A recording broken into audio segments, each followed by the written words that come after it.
Oui, la gauche est résolument contre. La droite et le RN soutiennent l'élargissement du travail lors du seul jour férié chômé et payé, tout comme les différents courants du bloc central, d'accord sur le fond mais divisés sur le calendrier.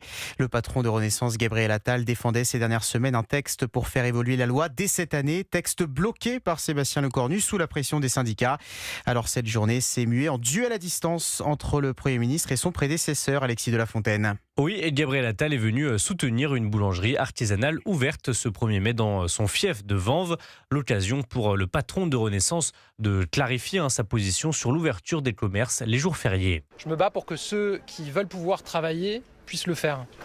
Et j'ai porté cette proposition de permettre notamment aux boulangers et aux fleuristes d'ouvrir le 1er mai et à leurs salariés volontaires de travailler le 1er mai avec une double rémunération et un jour de repos à un autre moment dans l'année. Donc c'était important pour moi de venir à la fois soutenir ceux qui bossent, qui ouvrent et qui accueillent les Français et les clients, puis valoriser le travail qui est pour moi absolument essentiel. En revanche, les ministres Gérald Darmanin et Roland Lescure s'opposent à cette idée.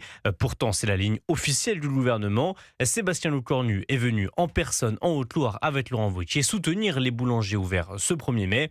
Le Premier ministre a même annoncé que les artisans ayant reçu des amendes n'auront finalement pas à les payer. Une façon de mettre fin à la cacophonie gouvernementale et d'apaiser les tensions au sein du bloc central. Alexis de la Fontaine du service politique d'Europe 1 et Sébastien Lecornu confirment d'ailleurs l'existence de contrôles par l'inspection du travail aujourd'hui dans les commerces de proximité ouverts. Aucun incident ne nous est remonté, affirme le chef du gouvernement.